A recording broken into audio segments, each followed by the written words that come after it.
ultrasonografía. Felizmente ahora casi todos los establecimientos de salud cuentan con el Doppler. Entonces, nosotros también deberíamos tener ese Doppler en la escuela para poder manejar, para que ustedes ya sepan cómo se debe utilizar, cómo se debe aplicar para poder identificar. Con la única diferencia de que con el estetoscopio de Pinar es más, como les digo, hay mayor relación, vínculo paciente-profesional. ¿Por qué? Porque nosotros le vamos a ir palpando con nuestras manos el abdomen para poder identificar dónde está la espaldita, a nivel del cuello, si está de repente la presentación encefálica o espodálica, ¿no? Un poco más humano, hay más acercamiento.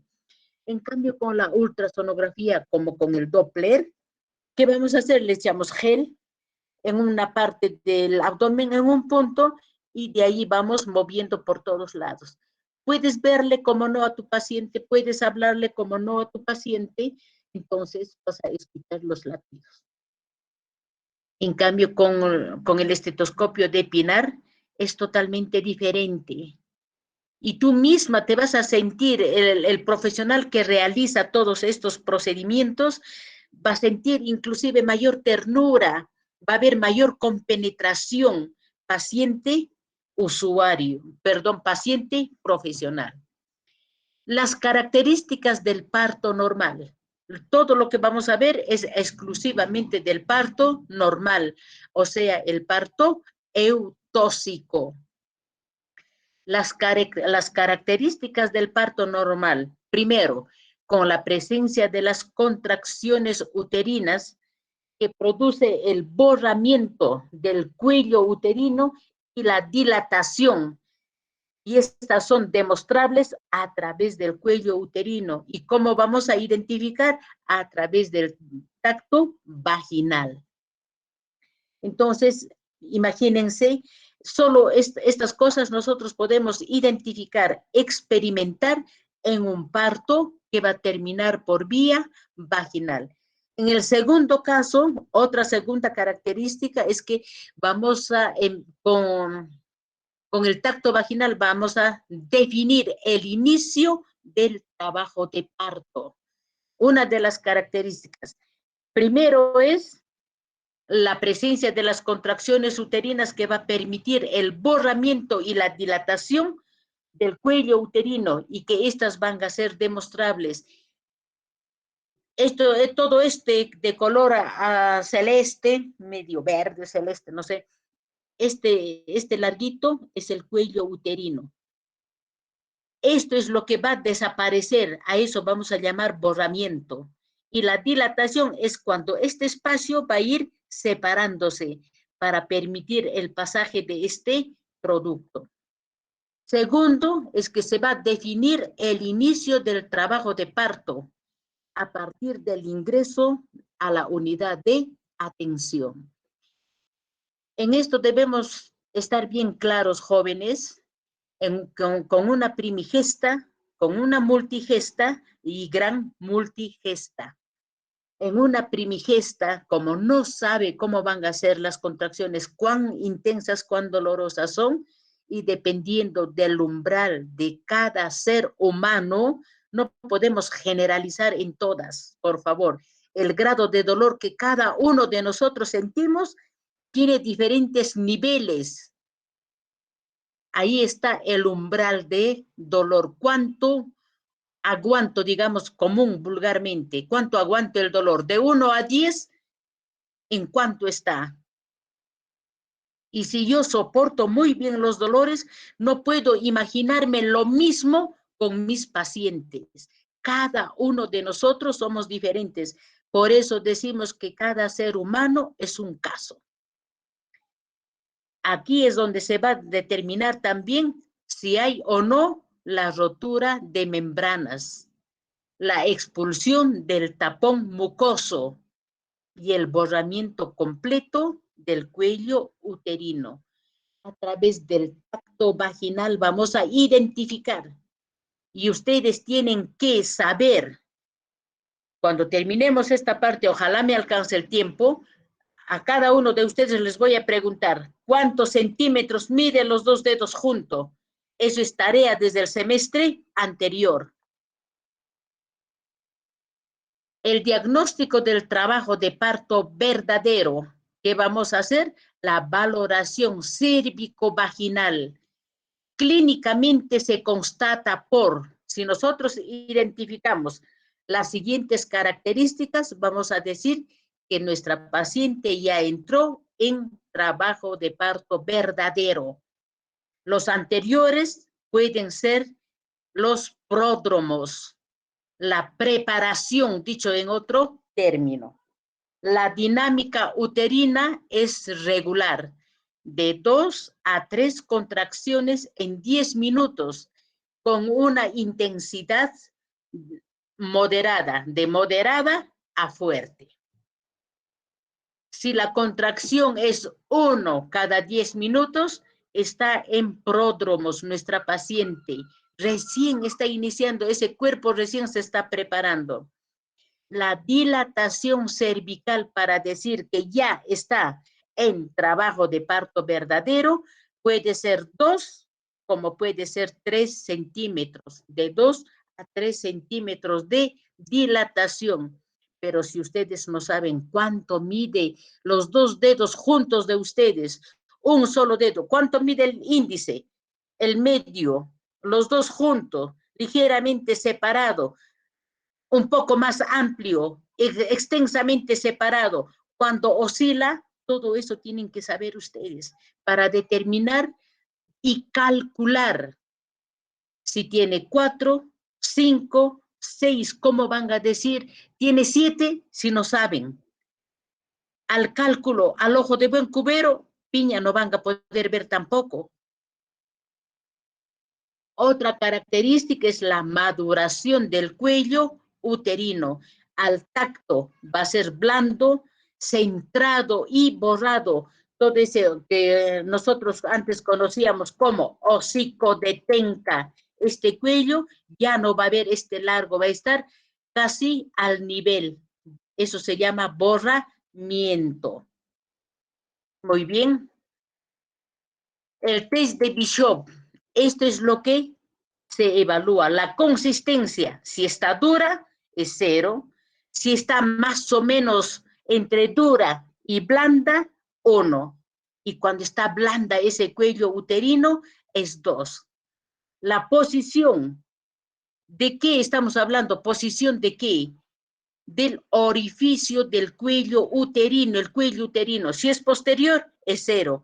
Si es media, está más o menos entre posterior y de lo que está bien centrada, es 1. Y cuando está completamente centrada, es 2. Eso es lo que nos importa. El borramiento, cuando es menor de 30, o sea, ese cuello de tan largo, apenas ha disminuido en un 30%, es 0. Cuando ya más o menos está en la mitad, es 1. Cuando está en 70, nosotros valoramos 2. Y cuando completamente el largo de ese cuello ha desaparecido, es el borramiento completo al 100%. Cuando no hay dilatación, ponemos 0, nada.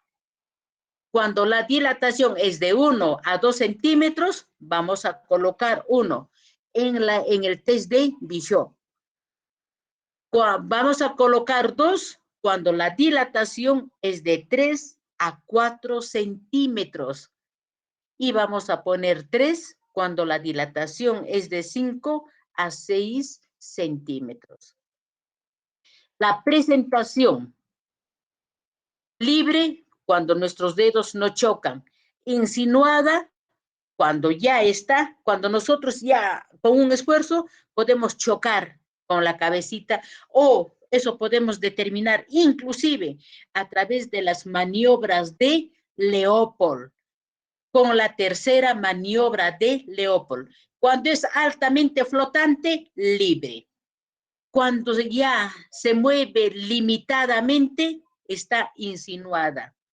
Fija cuando muy lentamente, apenitas se mueve, apenitas, y encajada cuando ya no se mueve. ¿Alguna pregunta, por favor, hasta allí? Todo esto ya lo vimos. Es como un recordatorio para poder entrar al periodo, al pródromo, periodo de dilatación, fase activa, fase latente y expulsión. ¿No hay preguntas? Profesora, disculpe, buenas tardes. Quisiera realizar una pregunta. Dime, flaquita. Sí, profesora. Profesora, el test de Bishop, ¿en qué momento se le realizaría a la gestante? ¿Cuando sus contracciones son de 2 a 3 veces por 10 minutos o en qué momento? Cuando nuestra paciente ya presenta esto, cuando ya nosotros prácticamente hemos dicho que nuestra paciente ha entrado en trabajo de parto verdadero, empezamos a evaluar el test de Bishop. Cuando nuestra paciente ya tiene de 2 a 3 centímetros de dilatación, y esta no va a ser con frecuencia. Por ejemplo, ingresó, le hago el tacto vaginal, tiene 1, no aplica el test de Bishop. Pero si de repente al rato quedó en observación o de repente otra paciente ingresa, le hacen el tacto vaginal y ya tiene 4 de dilatación, entonces ya tienen que aplicar el test de Bishop.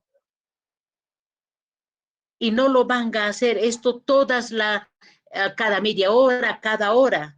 En todo el trabajo de parto, según la OMS, debe ser 4.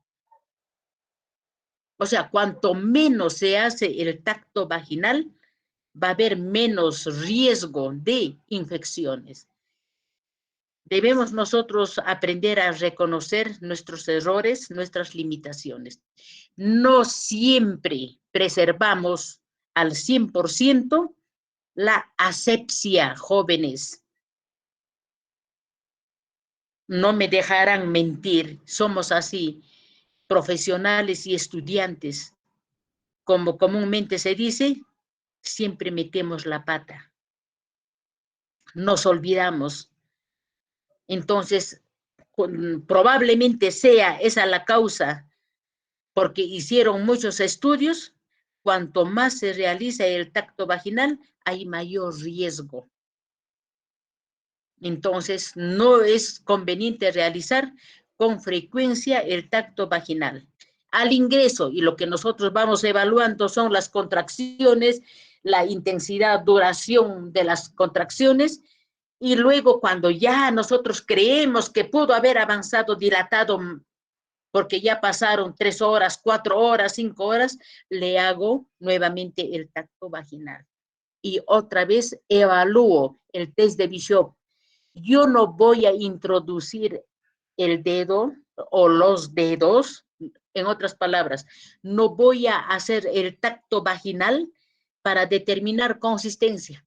Otra vez voy a introducir para la posición, para el borramiento, en una, y no deben demorar, basta una y listo, para poder identificar estas 5 parámetros para poder identificar, medir, valorar. Piensen ustedes cómo les gustaría que les tratase a ustedes. Con el dedo dentro de nuestra vagina, se quedarían media hora, 1 hora, identificando consistencia, identificando posición, así no lo retiren, identificando el borramiento. ¿Cómo tenemos que pensar cuán incómodo es? Y mucho más en el campo. Y esto debe ser así, rapidísimo, para poder valorar. Así como se evalúa el test de Apgar, es como mirarle, escuchar, mirar color, si es que lloró, no lloró, el color de la piel, la prueba que se le hace en la manito y todo eso, nosotros podemos valorar ya todos los parámetros del test de Apgar. Igual con un tacto vaginal, rapidísimo, nosotros evaluamos cuánto de dilatación tiene, borramiento, posición, consistencia, presentación. ¿Está bien? Profesora, disculpe. Dime. En todo caso, ¿en qué momento estaría indicado realizar el test de Bishop? Porque estuve también revisando y bueno, yo leí que más o menos es para poder inducir o no al trabajo de parto en la gestante que tal vez, como usted estaba mencionando, no, las características de la dinámica uterina no están así como que avanzando progresivamente. De acuerdo, flaquita, pero si nosotros no vamos a tener una puntuación inicial, por eso es que ahora vamos a saber cuántas horas dura el periodo de dilatación. Entonces, si ustedes no van a medir, por ejemplo, la primera apreciación que van a tener va a ser con el primer tacto vaginal. A toda paciente que va a ingresar al servicio ya se le va a hacer. Entonces ya van a tener una idea, ya van a llenar el test de Bishop. Ahora, así llenen el test de Bishop o no llenen el test de Bishop, con que ustedes sepan cuánto tiempo dura el periodo de dilatación y si no hay progreso cuando ustedes hacen el tacto vaginal, se quedó la dilatación estacionaria, ya se está pasando la hora, inmediatamente se tiene que hacer la referencia. Así como la historia clínica, esto también, el test de Bishop, solamente es para registrar y quien toma la decisión somos nosotros, de acuerdo a las horas que está consignada. Yo no me puedo dar el tiempo de 48 o 72 horas hasta que por fin llegue el momento en que se dilate completamente el cuello uterino. Todo tiene un límite, inicio, y si nosotros observamos, medimos de que las contracciones uterinas no son rítmicas y en 10 minutos, perdón, en 10 minutos es 10 segundos, en 10 minutos, ¿cuántas contracciones hay? Si hay 2, 3, eso no va a producir, no va a causar, ocasionar, desarrollar la dilatación del cuello uterino. Entonces, cada vez que nosotros hagamos el tacto, ya vamos a ir midiendo todo. En un solo acto tenemos que llenar todo. El gestograma y también el test de Bishop. Y con hora y en tanto tiempo, cuánto ha avanzado la dilatación del cuello uterino para que ustedes estén más o menos calculando, sacando su promedio y haciendo un plan. ¿Se va a lograr atender ese parto ahí o se va a necesitar hacer la referencia? Repito, para atender el parto, tiene que en el protocolo estar registrado, decir, en este establecimiento de salud se permite aceptar, se permite atender el parto normal. Pero si dice la atención de parto es solo cuando nuestra paciente llega en trabajo de parto inminente. ¿Qué quiere decir inminente? Ahorita vamos a ver. Ahorita vamos a ver más adelante. ¿De acuerdo, chicos? ¿De acuerdo, chicos? Miss, una pregunta, Miss. Sí, dime. Miss, una pregunta, no quisiera saber, y el trabajo de parto o lo que se le va a hacer el test de Bishop, cuando le van a palpar también se le hace eso a la persona que va a ser cesariada, y si es que se le haría, ¿sería una negligencia o no, Miss? Estaríamos perdiendo valiosísimo tiempo en estar evaluando. Yo tengo una ingrata experiencia con las nietas de mi hermana menor. Eran gemelas las niñas, sabían que tenía que nacer por cesárea y sin embargo el personal en la clínica, estoy hablando de Lima, en una clínica, el personal le evaluó no tenía una dilatación, tenía creo que de 3, de 4, no progresaba, decían que no, que tiene que esperar, que tiene que esperar, y en ese momento mi hermana me llama, mami, me dice, las nenas van a nacer por parto por cesárea, pero sin embargo acá no quieren atender, le dicen que tiene que incrementarse más la dilatación. Entonces yo le dije, por favor, conversa con alguien, ponte dura y dile que si algo pasa va a ser única y exclusivamente responsabilidad de ellos. Si es parto por cesárea, ¿por qué tienen que esperar la dilatación? Si ya está programado, así haya dilatación cero, no nos interesa. ¿Por qué? Porque no van a ser por vía vaginal, sino por parto, por cesárea, por una intervención quirúrgica. Por lo que esperar la dilatación, el borramiento, etcétera, etcétera, es una negligencia. Y esas 2 nenas han fallecido en plena intervención quirúrgica. Entonces nosotros, por eso les digo, por favor, el control prenatal es la clave para el éxito o para el fracaso, no solo de esos fetos, la madre, la familia, sino también para ustedes. O les salva o les hunde. Si es que ustedes no van a hacer un buen control prenatal, a simple vista van a decir porque la barriguita está más hacia la izquierda, allá, el dorso está al lado izquierdo. Y si no fuese así, por favor, esas manitas tienen que sensibilizar para poder detectar, concentrarse en lo que están haciendo. ¿Alguna pregunta más?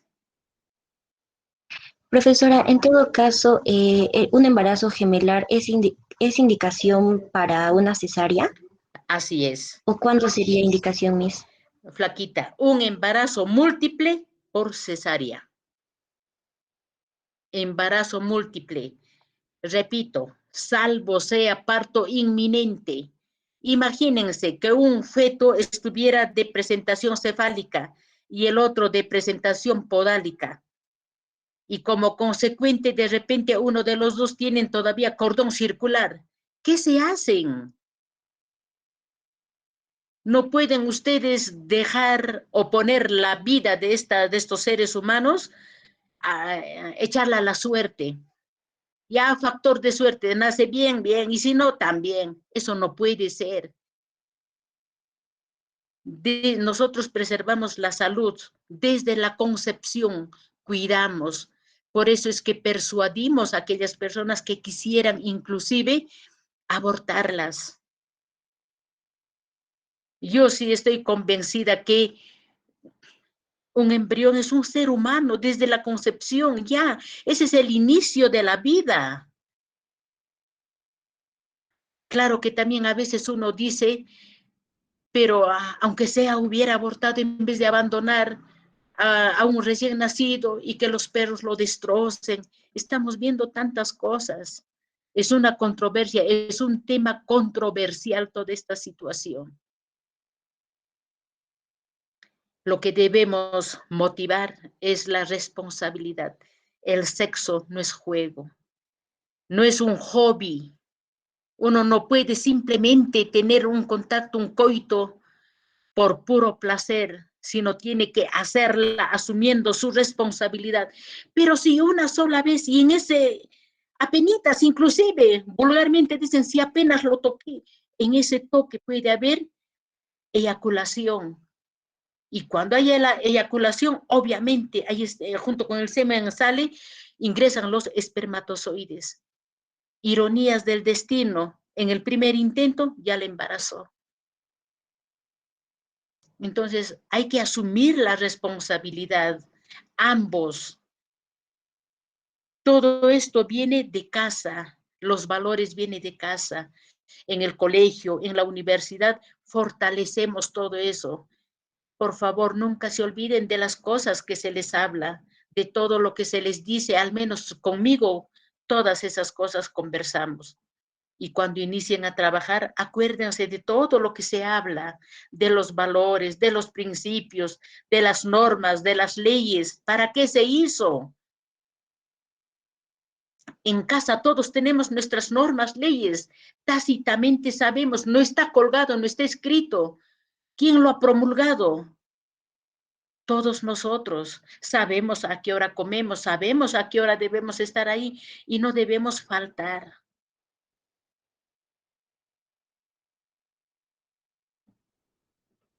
¿Alguna pregunta más, chicos? ¿Alguna duda de repente? Miss, y yo otra cosa. Ya, dime.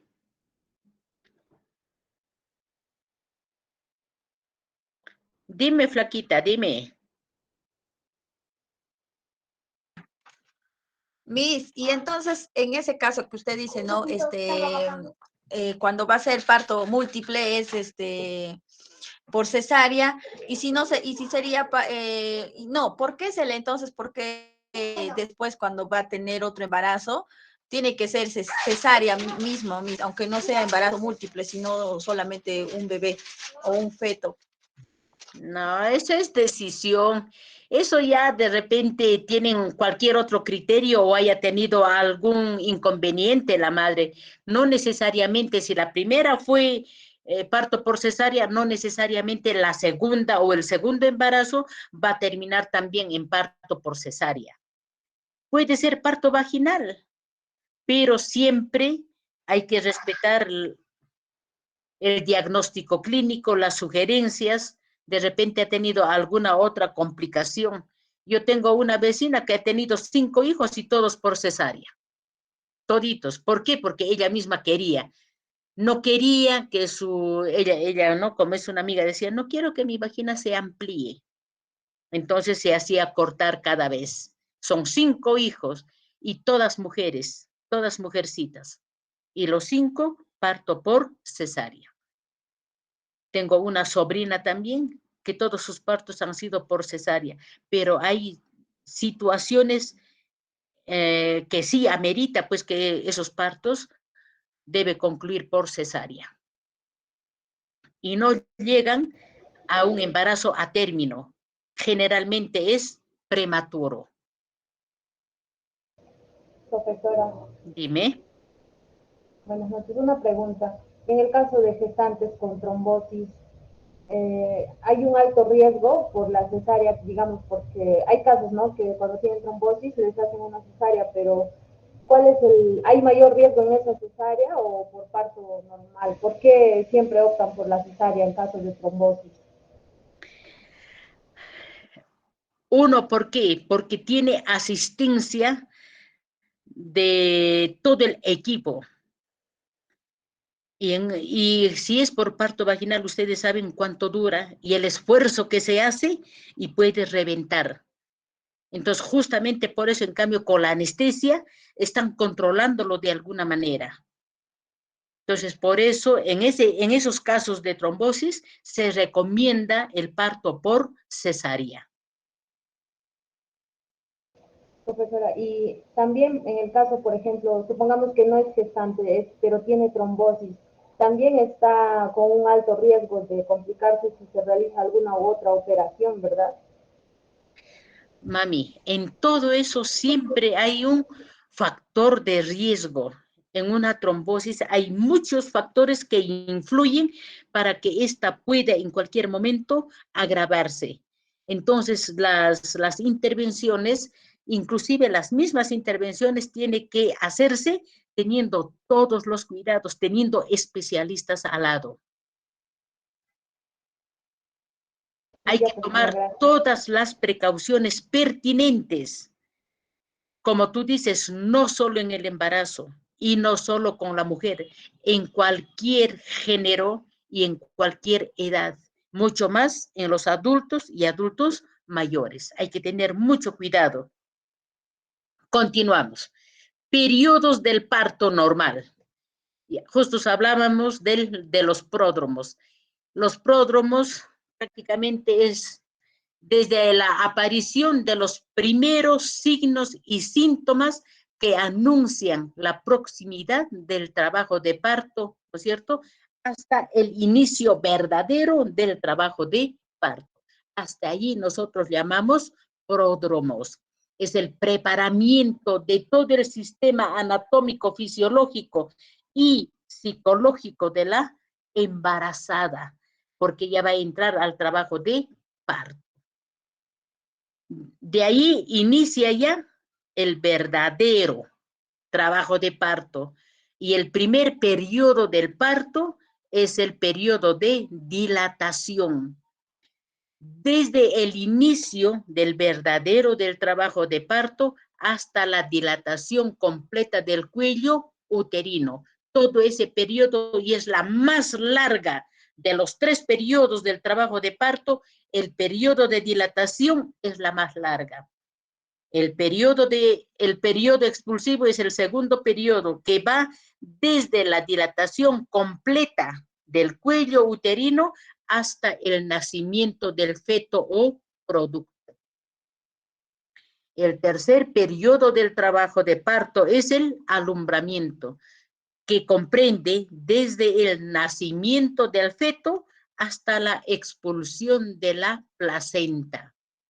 O no solo la placenta, sino todos sus anexos.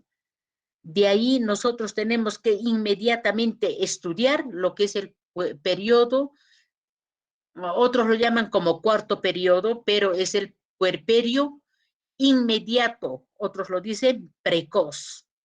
Comprende las 2 primeras horas después del alumbramiento, conocido también como periodo de hemostasia o puerperio precoz.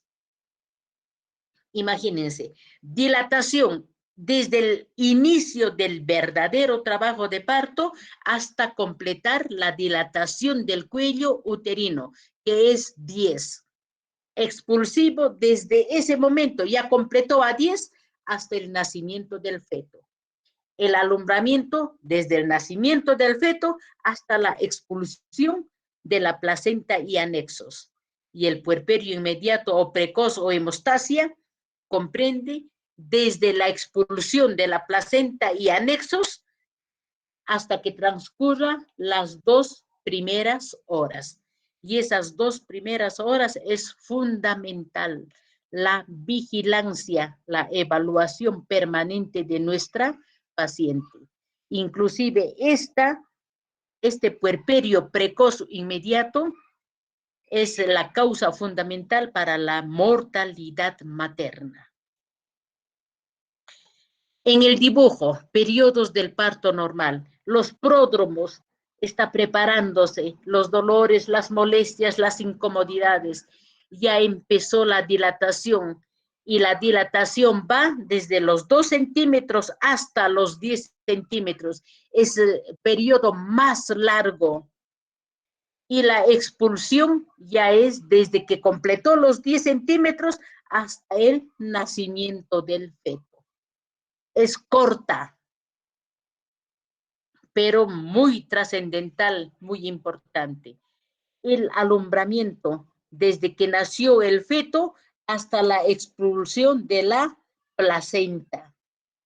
Y el puerperio inmediato precoz o hemostasia ya son las 2 primeras horas después del parto. Ahí estamos observando en la figura.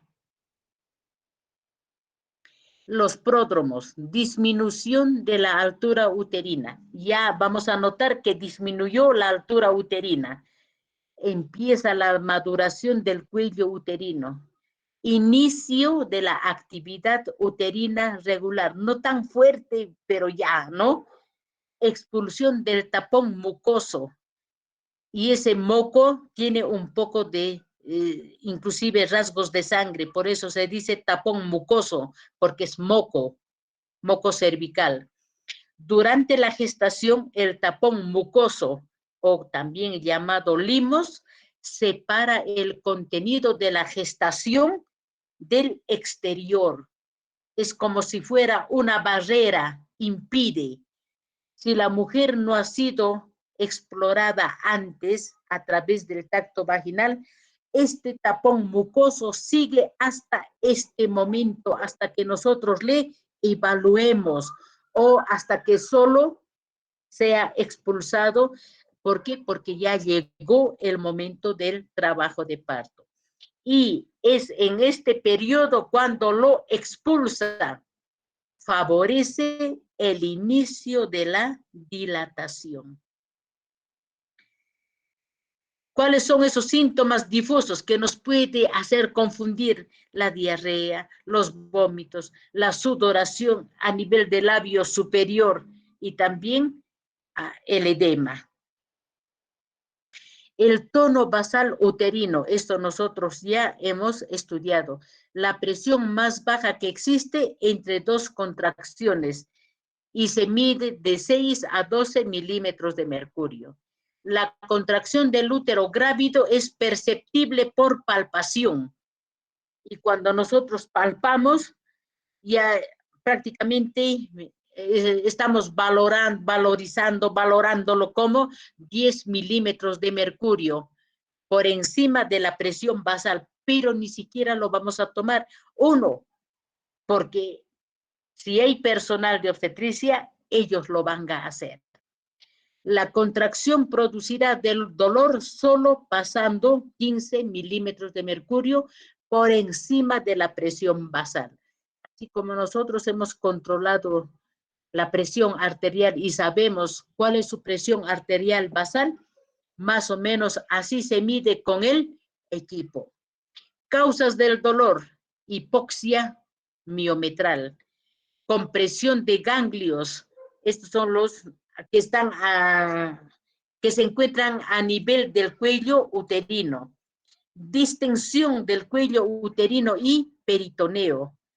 En el trabajo de parto, la frecuencia y la intensidad se vuelven regulares, de 3 a 5 contracciones cada 10 minutos.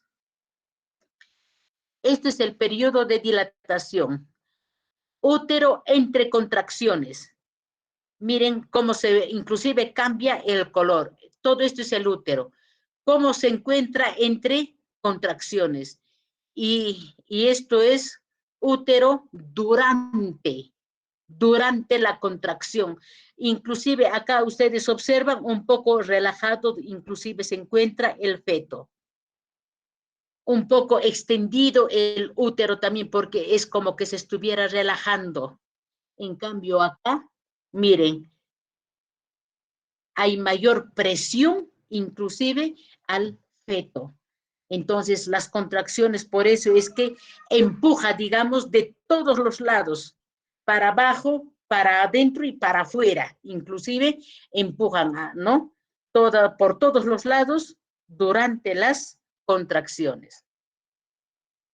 Triple gradiente, la contracción es de mayor intensidad en el fondo uterino. Desciende en fuerza conforme se aleja desde el fondo uterino. La duración de la contracción es mayor en la parte superior del útero. Al inicio de la contracción en el fondo uterino y desde allí, ¿no es cierto?, se propaga al resto. Inicia en el fondo y luego se propaga hasta poder diseminarse a nivel del cuello o a nivel de la vulva, digamos así. El primer periodo de dilatación inicia cuando se establecen las contracciones regulares y finaliza cuando hay una dilatación completa del cuello uterino.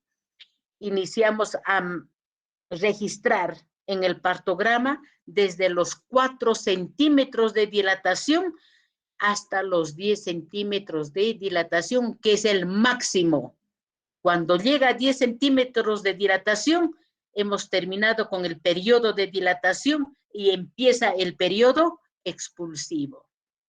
Las fuerzas que actúan en este periodo son las contracciones uterinas. Es el periodo más extenso del parto y en él se distinguen 2 fases. Primero, es la fase de latencia y luego la fase activa. Esta es la fase de latencia del periodo de dilatación. Las contracciones son más frecuentes. El cuello uterino se dilata, va de manera progresiva, ¿no? La fase latente es la más larga y la menos intensa. Dura mucho, pero no es tan fuerte también los dolores. Se efectúan los exámenes pélvicos para determinar la dilatación del cuello uterino. Y allí están observando ustedes el conducto vaginal, el cuello uterino, como está, miren, el cuello uterino. Fase inicial latente del periodo de dilatación. Ahora viene la fase activa. Está definida por la dilatación del cuello uterino. Las contracciones se tornan más prolongadas, intensas y fuertes. Y este tipo de contracciones es lo que favorece la dilatación del cuello uterino. Miren cómo estaba acá el cuello uterino, cervix. Miren, esto es el conducto vaginal. Aquí está la vulva, ¿no? El conducto vaginal. Miren el cuello uterino. Ahora miren cómo está el cuello uterino. Completamente borrado y dilatado. Le falta todavía, estará en 8 de dilatación aproximadamente porque tiene que estar a este nivel, para decir 10 de dilatación. ¿Y cómo vamos a medir? A través del tacto vaginal. ¿Alguna pregunta hasta ahí, chicos? Ay.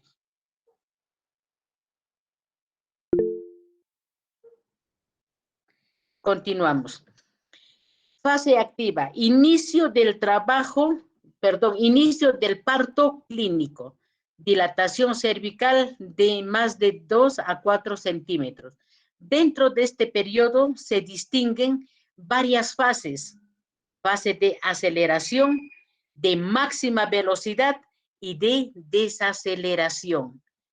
Cuando decimos de aceleración, cuando la dilatación va de 2 a 5 centímetros, ¿no es cierto?, la dilatación del cuello uterino. De máxima velocidad, de 5 hasta 9 centímetros de dilatación. Y para llegar a 10 hay una desaceleración de 9 centímetros, ¿no es cierto? De 9 hasta la dilatación completa. Entonces, esta de máxima velocidad es la que dura menos tiempo, tiene mayor,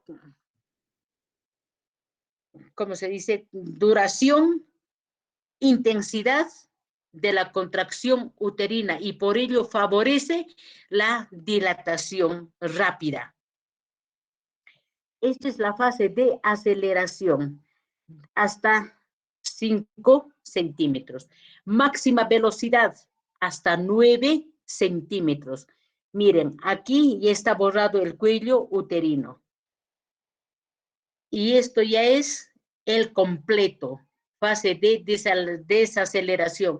Llegó de 9 hasta 10 centímetros completamente. Y por acá ya puede atravesar la cabeza fetal.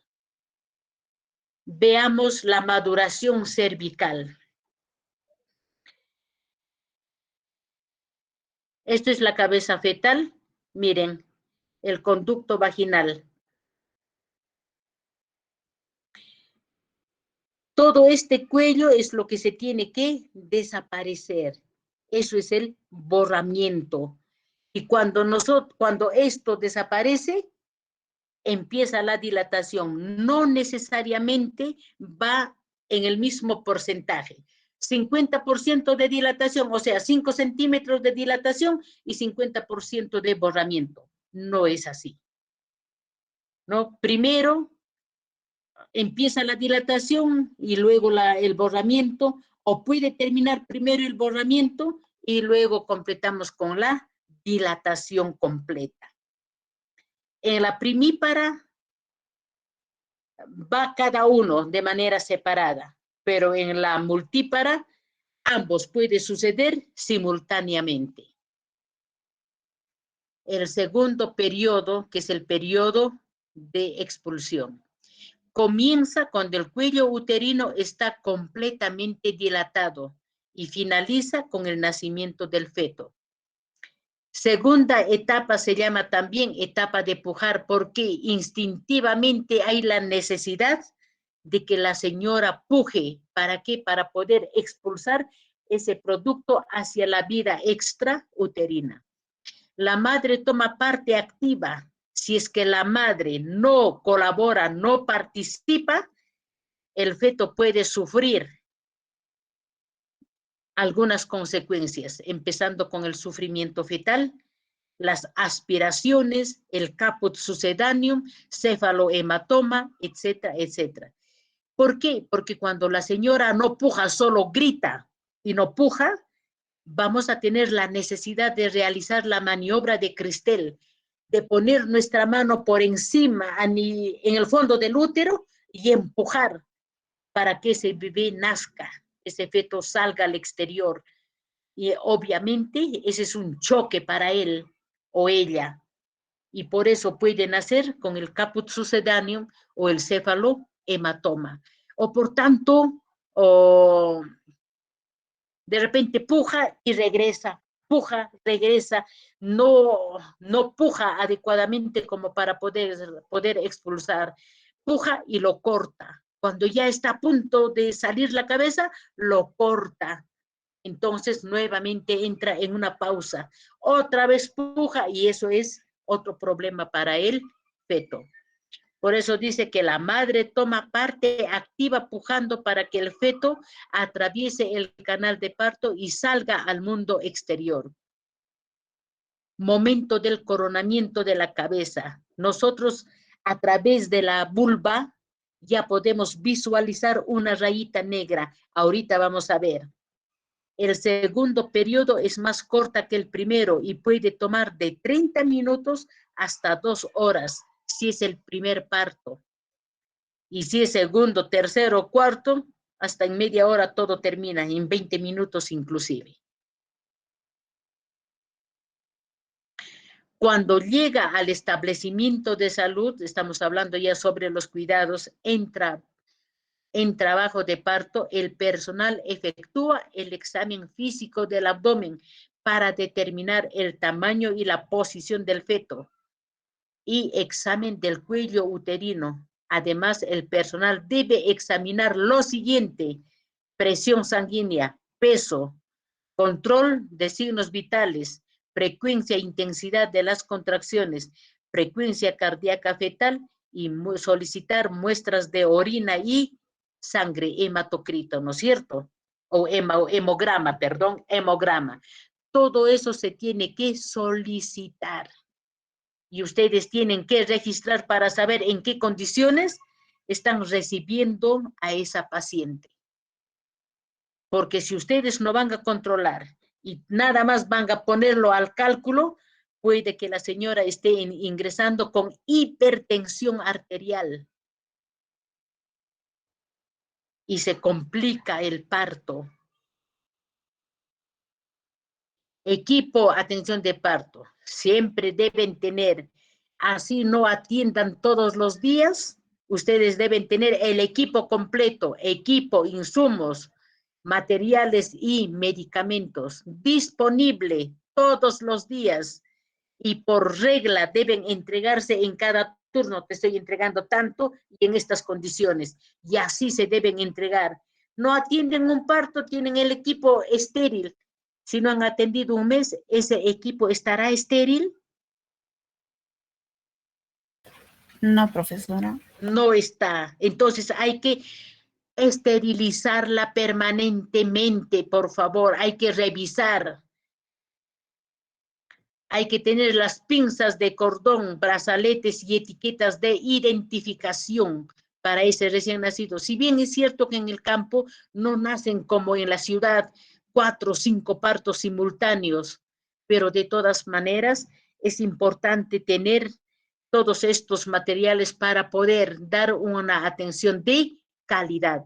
Tener tijeras, pinzas de coger, pinza de disección, pinza de Foster, portaagujas, material de sutura, agujas, hilo negro de seda y lo absorbible que es el catgut, todo eso tienen que ustedes manejar. Jeringa y aguja para infiltración de anestésico local. Si es que ustedes tienen que repararla, si tienen que hacer la epsiorrafia, pueden hacer la episiotomía. Hay la necesidad de hacerlo. Yo hice sin antes haber llevado nunca, solamente con una clase que me dio el profesor Héctor, que nos dio, con eso hice la episiotomía. Y todavía en ambos lados, y sin embargo se rasgó hasta el ano mi paciente, una joven de 15 años, y el feto ya estaba grande. ¿Por qué? Porque ya había muerto ese feto. He tenido lindísimas experiencias como bachiller, como ser humano, muchas experiencias muy lindas, alegres como tristes también. Deben tenerlo de forma, o sea, anestésicos, guantes estériles y limpios, guantes estériles para ginecología obstetricia que llega hasta el codo, para poder ayudar a sacar algunos restos. Si es que ustedes revisan la placenta y ha quedado pequeños restos, simplemente con la mano pueden limpiarlo y se introduce hasta el fondo del útero porque ese cuellito sigue dilatado todavía. Pero esa mano debe estar completamente limpia, estéril, conservando la asepsia, porque si no le puede dar sepsis. Sonda vesical estéril, recipiente con solución para realizar la higiene. Entonces, todo eso es lo que tienen que tener en cuenta. Vamos a tener un grupo que va a exponer sobre equipos, materiales, medicamentos e insumos. Lo esencial, no para hacer una cesárea, lo esencial. Vamos a ver ahorita lo que es el mecanismo del borramiento del cuello uterino en las primíparas. En las primíparas es bastante tedioso, es difícil, pero después en una multípara ya es fácil. Esto es el cuello uterino y todo esto tiene que primero reblandecerse, hacerse blanda para poder ponerse a nivel de todo del útero. Esto desaparece. Cuando esto desaparece, decimos que hubo borramiento. Y al hacer el tacto vaginal es que vamos a sentir todo eso. Y si nosotros llegamos acá, vamos a determinar la dilatación. Ya están separadas. Cuello uterino sin borramiento. Miren cuán largo es. Longitud del canal cervical mide 4 centímetros. Imagínense. La B, cuello uterino con borramiento parcial. Longitud del canal cervical, 2 centímetros, ya la mitad. La C, borramiento total. Miren cómo se borra. Borramiento total del cuello uterino y ya hemos empezado con la dilatación. Cuello uterino dilatado en 3 centímetros. Cuello uterino dilatado en 8 centímetros. ¿Dónde está todo este largo del cuello? Ya sufrió el borramiento, el adelgazamiento, reblandecimiento y adelgazamiento de todo esto, que se puso a nivel, miren, a nivel. Es como que se hubiera reabsorbido. Cuello del útero sin dilatación, miren, sin dilatación. Cuello uterino, cuello del útero ya está borrado, pero ya empezó con la dilatación. Miren cómo empieza, 1 centímetro, que ni un dedo ingresa. Cuello uterino dilatado por completo, completamente. Todo esto es el canal vaginal ya. Todo esto, este es el cuello. Puede empezar a dilatarse y el borramiento posterior. En una primípara empieza, pero en una ya multípara gran multípara, simultáneamente, todo inicia. ¿Se dan cuenta? Fase acá, anormalidad, criterio para el diagnóstico. En una nulípara, miren, menor de 20 horas.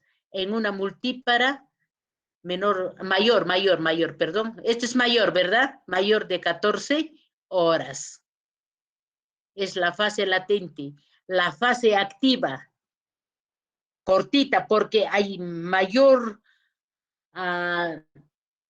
intensidad, frecuencia y duración de las contracciones uterinas, y eso ayuda rápidamente a dilatar el cuello uterino. En la fase activa, en la nulípara, se dilata en una hora 1.2 centímetros.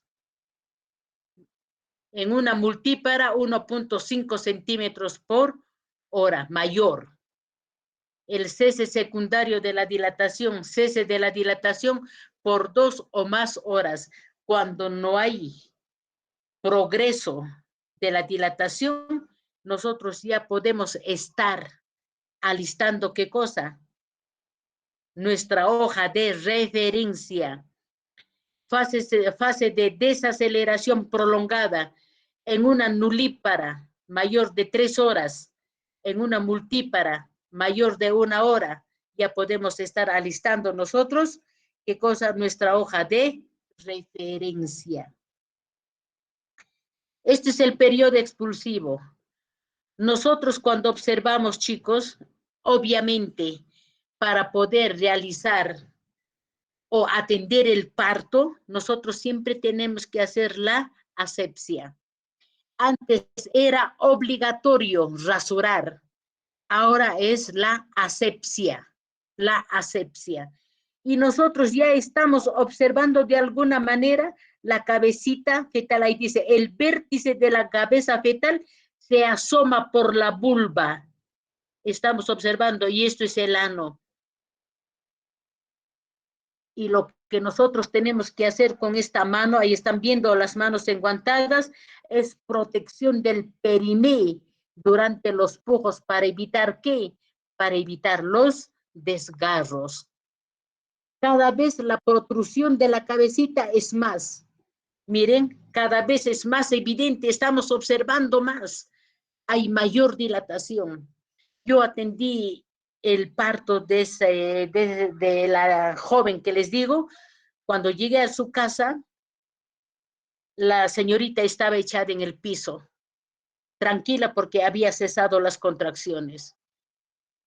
Y cuando llegó, otra vez empezó las contracciones, le tapé con un mantelito su muslo. Cuando le hice el tacto vaginal, inmediatamente choqué con la cabeza del feto. Les juro que me asusté como nunca en mi vida me había asustado, porque yo quería llegar hasta el cuello uterino y choco con la cabeza del feto. Y cuando levanté el mantel y le vi, la cabeza estaba ahí. Y toda esta parte, chicos, todita esta parte completamente edematizado. Y al tipo ese, su pareja, que era una persona bastante mayor, y era su segundo bebé de la flaca. Le digo, ¿y usted por qué no le llevó al hospital? ¿Y por qué no la había llevado? Porque estaba cochinita, estaba sucia, por poco le pego. Me dio tanto coraje, por eso es que como no cedía, no dilataba el orificio vaginal exterior, y a ver, el orificio vaginal a nivel de la vulva no dilataba, apenas se abrió como una boquita. Imposible hubiera nacido el feto por ahí. Y tuve que hacerle la episiotomía, le corté a este lado y le corté a este lado. Y sin embargo sentí, yo escuché cómo sonaba cuando se rompía en zigzag y llegó hasta el ano. Y nació el feto.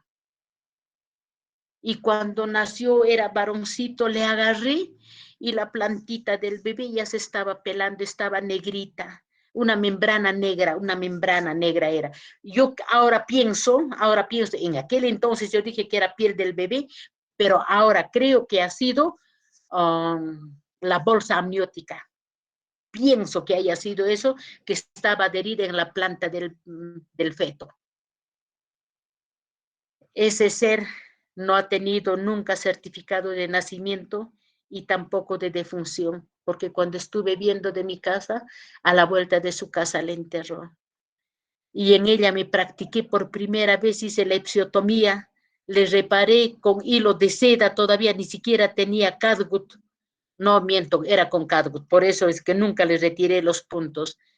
Le cosí primero lo que se había rasgado, luego le cosí ambos lados. Y al día siguiente le vi caminando. Ni siquiera no había hecho ni siquiera cama, nada. Al día siguiente le vi caminando, como quedaba frente a mi casa. Hay situaciones como esa que puede presentarse, chicos, donde ustedes, y ustedes ya tienen que saber cómo atender. A veces cuento estas cosas para que ustedes tengan presente en el momento en que tienen que tomar una decisión. Cuando no cede la vulva como para que atraviese la cabeza fetal, es en ese momento, en el máximo nivel del dolor de la contracción uterina, ustedes introducen dos dedos, estos dos dedos introducen, o el dedo de la mano que no dominan, para que con el otro dedo, esos dos dedos van a ingresar para que ustedes protejan la cabeza del feto. Y con la otra mano ustedes le hacen un corte. Inmediatamente, ni va a sentir, la paciente no va a sentir dolor. Y si con eso no es suficiente para que atraviese ese feto, otro corte diagonal, nunca recta, por favor, diagonal, cortes diagonales. Y con eso puede atravesar el bebé y ustedes ya le esperan. Nunca cojan la cabeza haciendo una presión. Ya les dije la vez pasada que los huesitos de la cabeza no están todavía, o digamos, osificadas, están separadas, por eso existen las suturas fontanelas.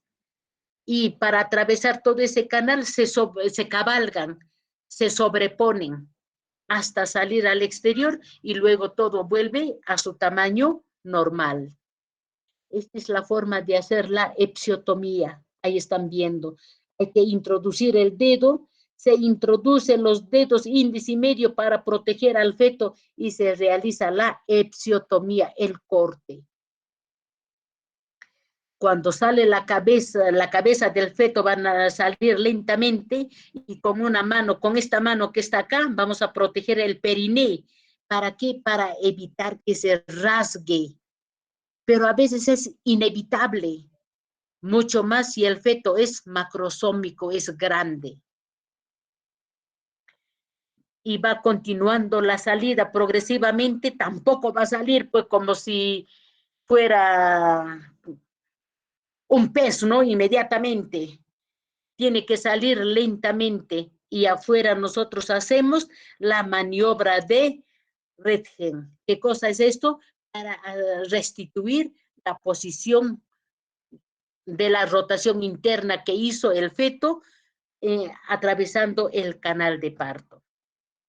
Y nosotros no tenemos que presionarle como evitando que salga la cabeza, sino a medida que va saliendo, tenemos que ir cediendo también.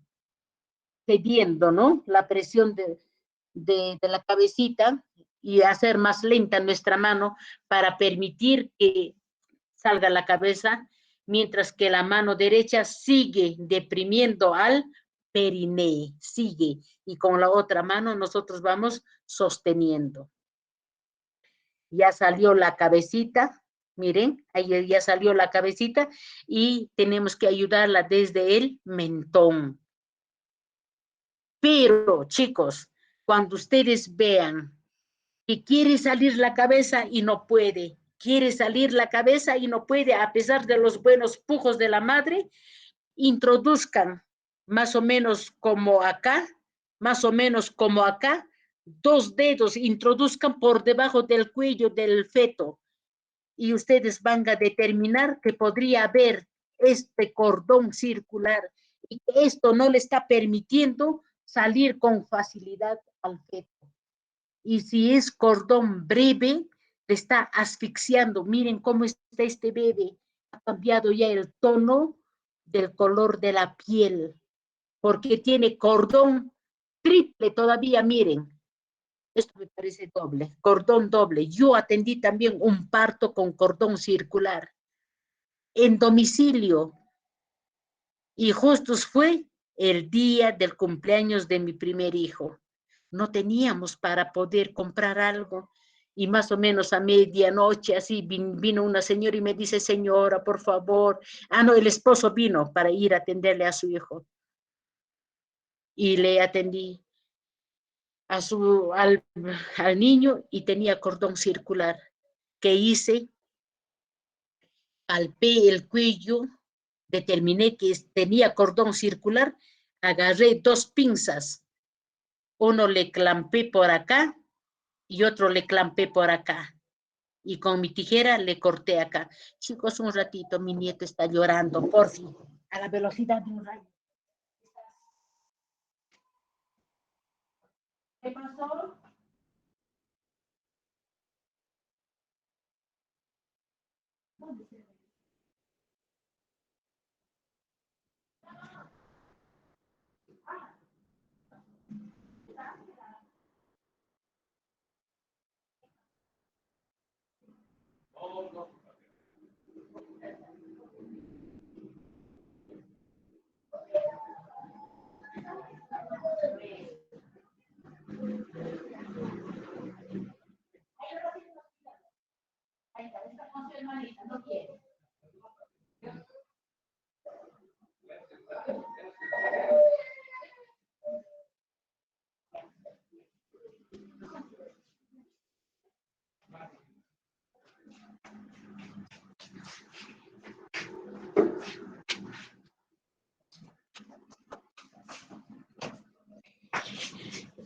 Ya, gracias chicos.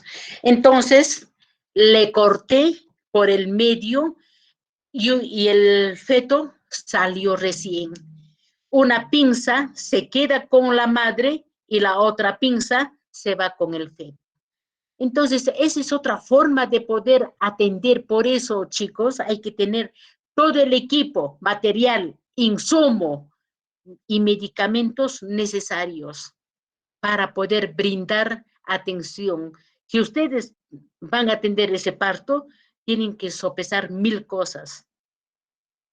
Por ello es indispensable sacar ecografía por lo menos 1 cada trimestre, por lo menos 1, para que puedan determinar cómo está el líquido amniótico, cómo está, si tiene cordón circular breve, es demasiado grande, de repente tiene cordón circular, y si es así, sin dudar, ustedes por favor refieran de inmediato.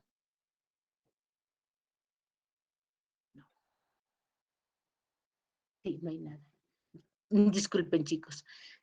Ya todo fríelo. Ya, mami. Muy bien.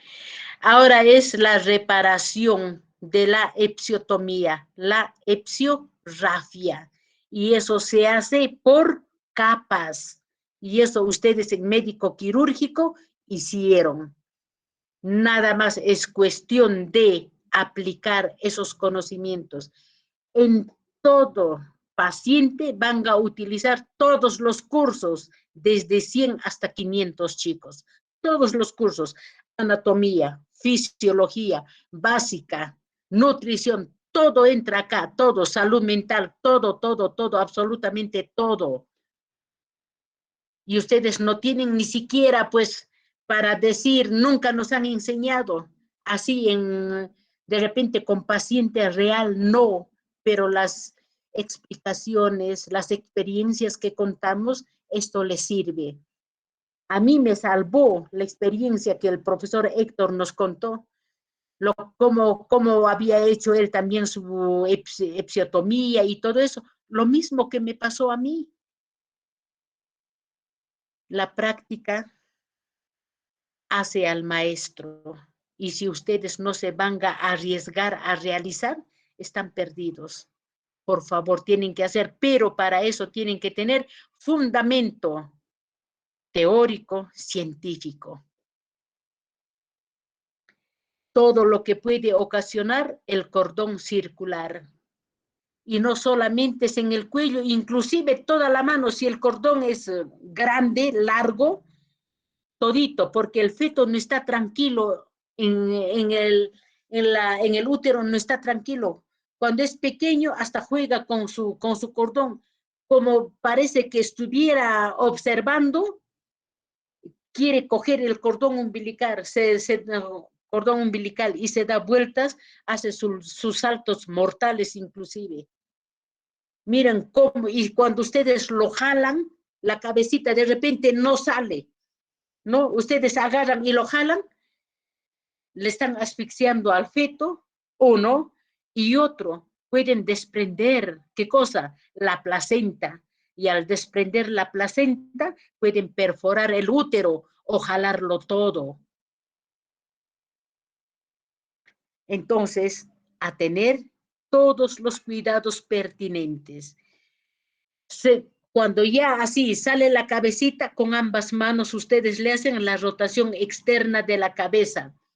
El feto mira la pierna derecha de la madre, ¿no es cierto? Está ligeramente, ustedes hacia la derecha, no lo van a girar, todo lo contrario, para hacerle mirar la pierna izquierda, sino simplemente le acomodan, como para qué, para que los hombros también se acomoden en la parte anatómica de la madre, de la vulva, de la vagina, ¿verdad?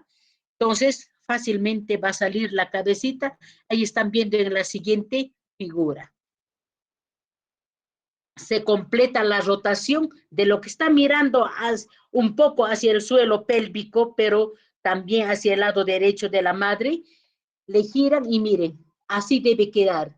Los hombros deben estar hacia el clítoris de la madre, digamos, así, para que pueda atravesar, porque si cruza, es transversa, podemos lesionar los tejidos blandos de la madre. Hasta aquí, ¿alguna pregunta? Profesora, disculpe,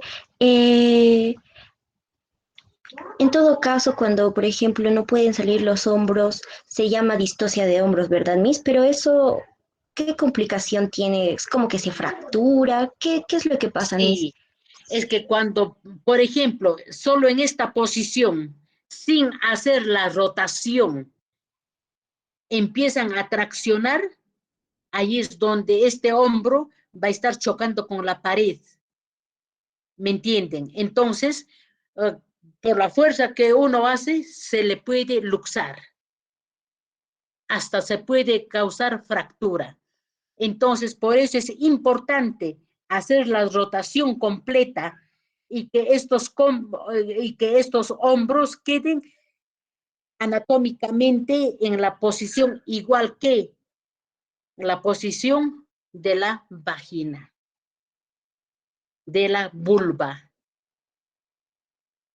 Y con la mano, inclusive con una mano, ya la cabecita está allá afuera, con la mano podemos ayudar a colocarla, ubicarla bien para que pueda deslizarse.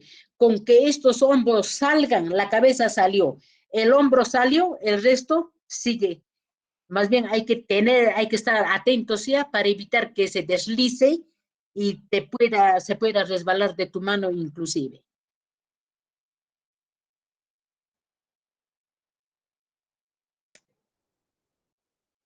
¿De acuerdo?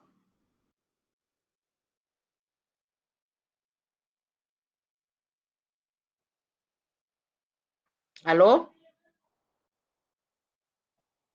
Sí, sí, profesora. Muy bien, valores normales para cada una de las etapas del parto. Miren, la primera etapa es el periodo de dilatación. Fase latente, ¿cuánto dura en una nulípara? Total, dice hasta 20 horas, lo que ya hemos visto. dilatación de 1.2 centímetros por hora y el descenso es 1 centímetro por hora. La fase activa en una multípara, total hasta 14 horas. Estos son los topes, 20 horas en una nulípara. Estamos hablando de fase latente. Fase activa, multípara, total 14 horas. Dilatación 1.5 centímetros por hora y descenso 2 centímetros por hora, por eso es más rápido. Segunda etapa. Este es el periodo expulsivo. En una nulípara puede ser hasta 90 minutos, hora y media. En una multípara, 60 minutos, 1 hora. Pero hasta, ese es el tope, hasta. Ya tú estás, ya el tiempos esperados, pero puede ser antes, 30 minutos, ¿no? Para el nacimiento. Y la tercera etapa en una nulípara, podemos esperar el desprendimiento de la placenta hasta 45 minutos y en una multípara 30 minutos. Pasado esto, cuando ya está por llegar, ya tiene 28 minutos en una multípara, hay que tener ya lista la referencia para inmediatamente referirla en una nulípara con 40 de igual manera. Sin colorín, este cuento se acabó. Mamacita. Sí nos va a alcanzar, creo, para la siguiente. Muy bien.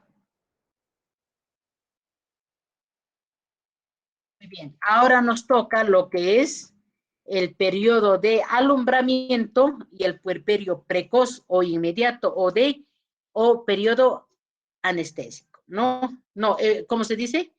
¿Cómo se llama?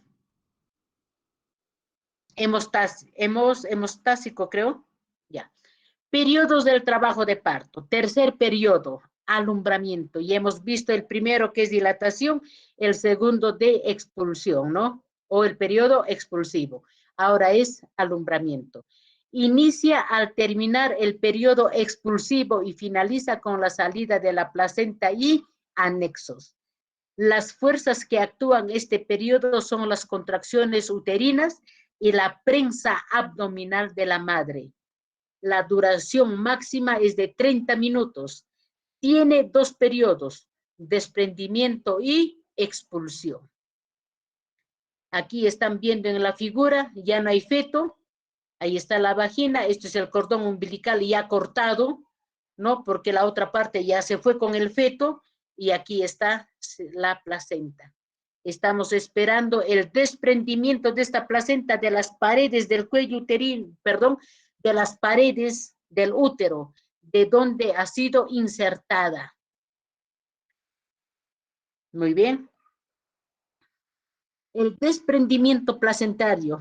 Ustedes saben que hay 2 etapas, desprendimiento y expulsión. Vamos a ver lo que es el desprendimiento. Inicia coincidiendo con las últimas contracciones del periodo expulsivo. Los 2 factores fundamentales que intervienen en el desprendimiento de la placenta son contracciones uterinas y la disminución de la superficie uterina. Ya no es tan grande porque ya no está ocupado por ese feto. Y las contracciones uterinas ya no es tan fuerte como para dilatar el cuello uterino, sino como para expulsarla. Para que esas contracciones le ayude al desprendimiento. Se identifica cuando se observan los siguientes signos. ¿Cómo sabemos que se está desprendiendo la placenta? Cuando hay aparición de sangre oscura por la vagina. Cuando hay modificaciones del fondo uterino. Cuando hay descenso del cordón. Tú agarras el cordón con la pinza, ¿no? Agarras de la pinza y traccionas levemente. Y si hay una resistencia, es que todavía no se está desprendiendo y lo dejo. Yo no tengo por qué estar jaloneando. Pero si yo agarro esa pinza y tracciono levemente y cede, Eso quiere decir que se está desprendiendo y más bien coloco mi mano a nivel de la vulva para evitar que se caiga bruscamente porque ya es pequeño y queden restos placentarios en la pared uterina. Y también la placenta ya es visible. Ahí está.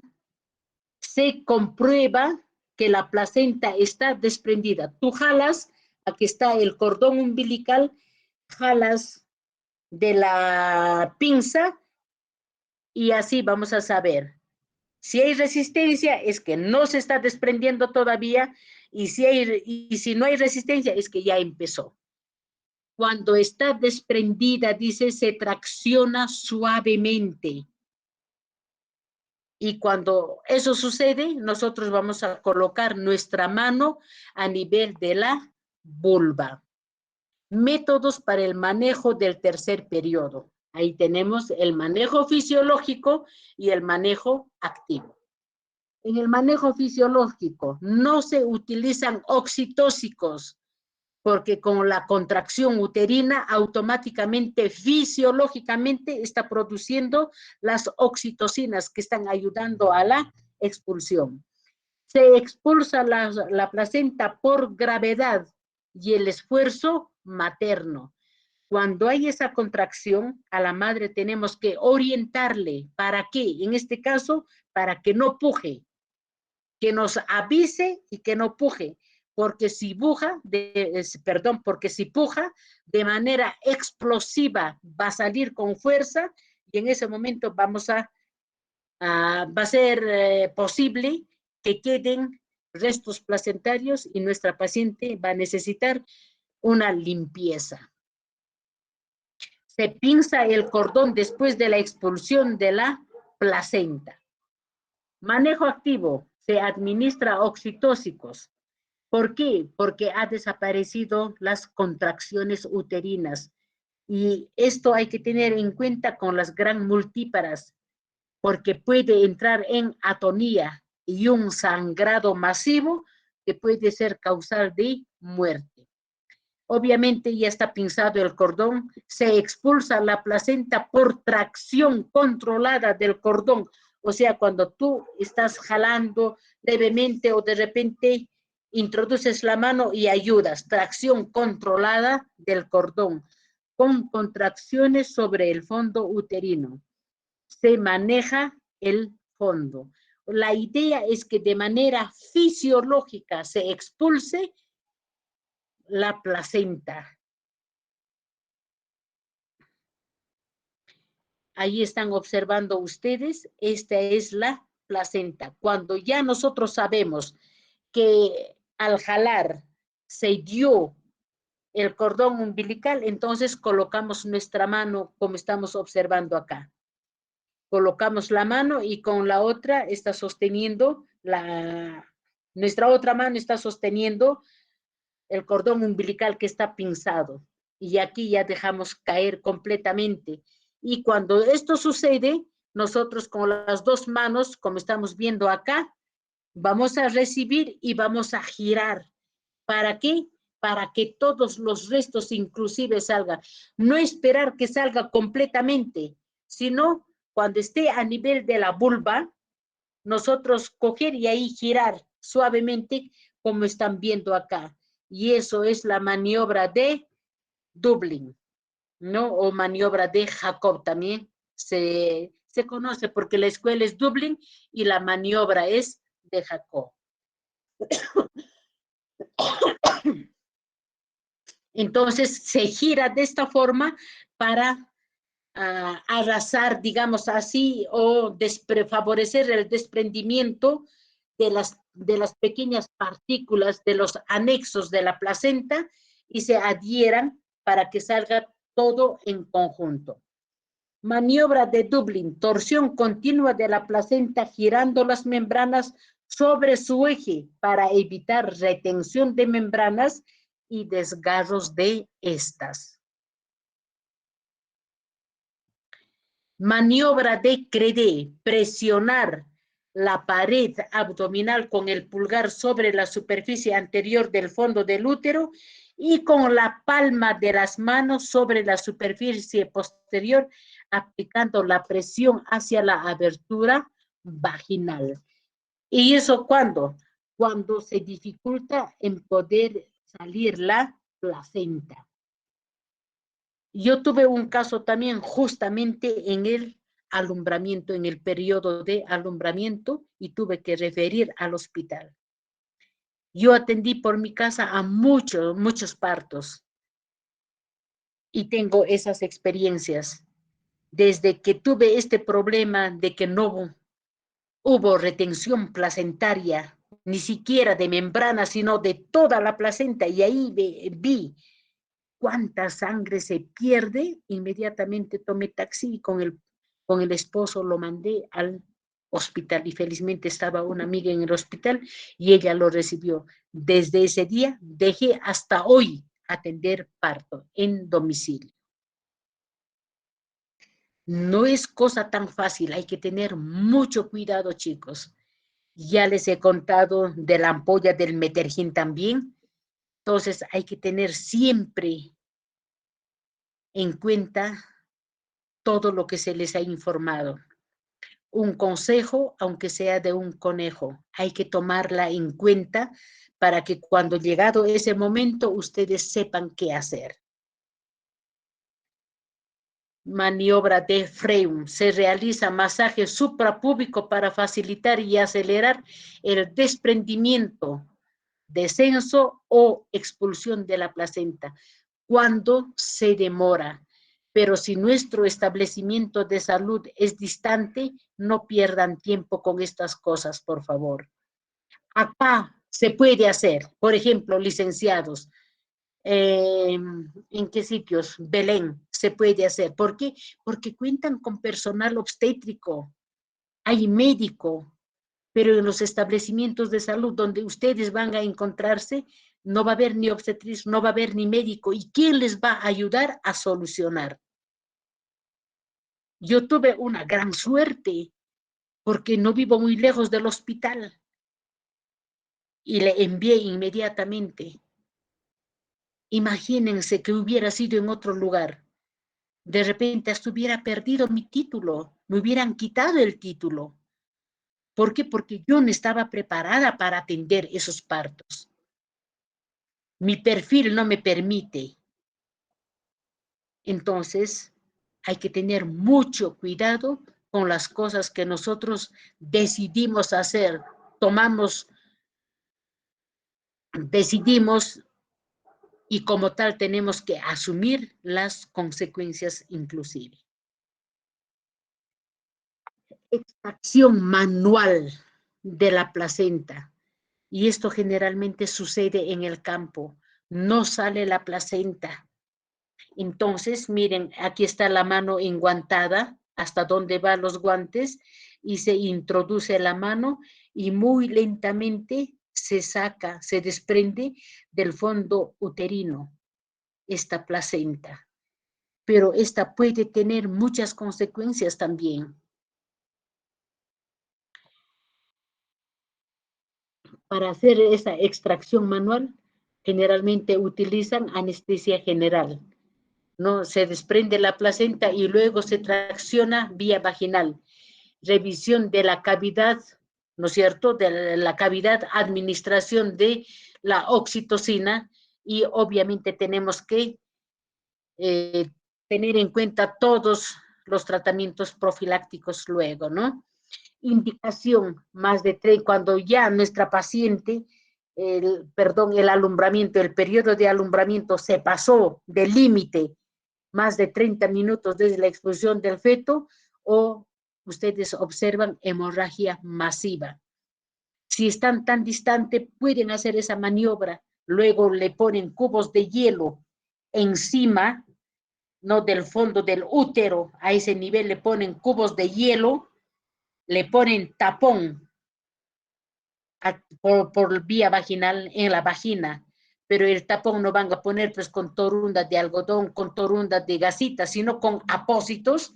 Inmediatamente lo refieren con doble vía a chorro para evitar, ¿qué cosa? Que entre en shock hipovolémico y pierda la vida nuestra paciente. Estas cosas son muy severas, y nosotros tenemos que tener mucho cuidado. Esto es la placenta y anexos. Esto es el cordón umbilical, la parte que ha estado en contacto con el feto, y esta la que ha estado en contacto con la madre, superficie materna. La placenta tiene forma discoide, mide de 15 a 25 centímetros de diámetro, 3 centímetros de espesor y tiene un peso de 500 a 600 gramos. La cara fetal o corial, esto se llama o corial, cara materna, está formado por 8 cotiledones. Todo esto tenemos que, de 8 a 12 cotiledones. Eso es lo que tenemos que contar nosotros para determinar si se quedó alguna membrana en el fondo en la pared uterina. Si ustedes ven estos cotiledones color negro como quemado, es que estas partes han sufrido, ¿qué cosa? Infarto. Pero si ven desgarros recientes como con rasguitos de sangre rutilante, eso es eso es retención placentaria, eso es del momento, pero los oscuros es que ha sufrido infarto. De acuerdo a eso, ustedes van a realizar o no la limpieza, el legrado uterino. El cordón umbilical une al feto con la placenta, ¿no? La longitud mide de 50 centímetros aproximadamente. Tiene 2 arterias y una vena. Pero hay el cordón umbilical breve que tiene 20 centímetros y otros que tienen 60, 70 centímetros. Y en ambos casos es de mucho riesgo, porque cuanto más grande es el cordón umbilical, favorece a que tenga cordón circular a nivel del cuello o de repente a nivel del cuerpo, etcétera, etcétera, ¿no? Entonces, esas cosas nosotros tenemos que tener en cuenta en la expulsión de la membrana, en el alumbramiento. Revisar esa placenta. Uno no revisa porque quiere, etcétera, no, sino está evaluando los cotiledones para ver si hubo retención o no de membranas. Esta es la forma de revisar. Complicaciones en el alumbramiento. Duración del periodo placentario normal hasta 10 minutos. Prolongado de 10 hasta 30 minutos. Miren, normalmente expulsan a los 10 minutos. Ya llamamos prolongado cuando ya pasa los 10 minutos. Y cuando ya llega a 30 minutos, ya nosotros estamos hablando de retención placentaria, más de 30 minutos. ¿Qué se hace? Realizar las siguientes maniobras. Primero, masaje uterino y sondaje vesical, porque si hay orina, eso también puede ser causal para la retención. O sea, no permite, es como que le estuviera presionando. ¿Qué hacemos? Administración de oxitocina y hacemos la maniobra de Credé. ¿Dónde está la maniobra de Credé? No es esta. Esta, la compresión del fondo uterino. Entonces, esa maniobra ayudamos. Primero hacemos, ¿qué cosa? Masaje uterino en el fondo, ¿no? Hacemos el masaje en el fondo uterino. Y a nivel de las otras partes, como si estuviéramos queriendo cosquillarle. Un masaje y luego como si estuviéramos cosquillándole, eso es para estimular la contracción uterina. Inmediatamente le ponemos su sondaje vesical, uno para poder determinar si hubo o de repente se está aguantando de orinar la señora, y eso puede ser un factor. Y si tenemos que referirle, ya se va a ir con su sonda vesical. Administración de oxitocina y maniobras de Credé. Pero si ustedes ya lo tienen, la placenta en mano, hay que revisar los cotiledones. Todo hay que girar para poder revisar. Dificultades del alumbramiento. Cuando hay dificultades, muchas veces se dan cuenta justos en la expulsión de la placenta que podría tener placenta tipo acreta, percreta, increta. Y dependiendo hacia dónde se ha ido, que implantando, miren, inclusive puede la placenta pasar, como en este caso, por todo el útero, puede atravesar e inclusive llegar hasta los órganos anexos, que es la más cerca, vejiga. Entonces, en ese caso, tienen que hacerle, ¿qué cosa? Una intervención quirúrgica para poder extraer. Porque si nosotros hacemos fuerza, podemos jalar inclusive todo el útero o lo rompemos, por ejemplo, el cordón umbilical, y vamos a tener la necesidad de introducir toda la mano hasta el útero. Y en esos momentos creamos más trauma en nuestra paciente. Causas de hemorragia postparto. Esto justamente ya viene las 2 primeras horas, porque estamos hablando ya postparto, postalumbramiento. Esto, miren este color negro a este lado. Esos son cuando producen infartos.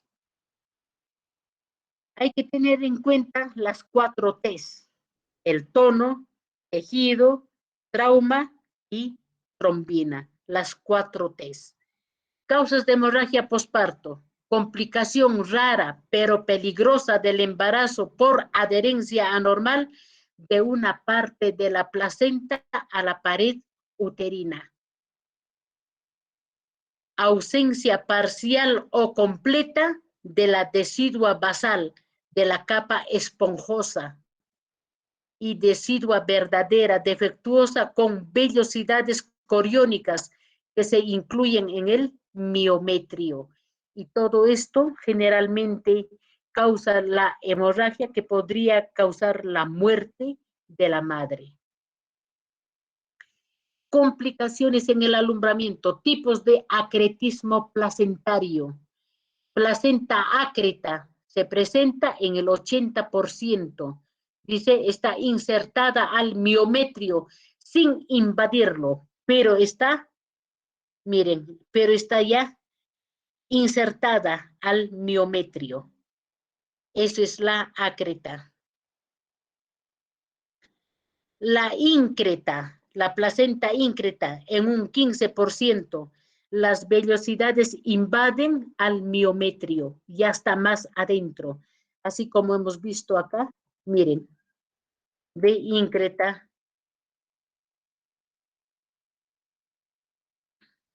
Y la placenta percreta se presenta en un 5%, dice, las vellosidades penetran en la pared uterina y puede inclusive salir, abarcar otros espacios y comprometer otros órganos como la vejiga.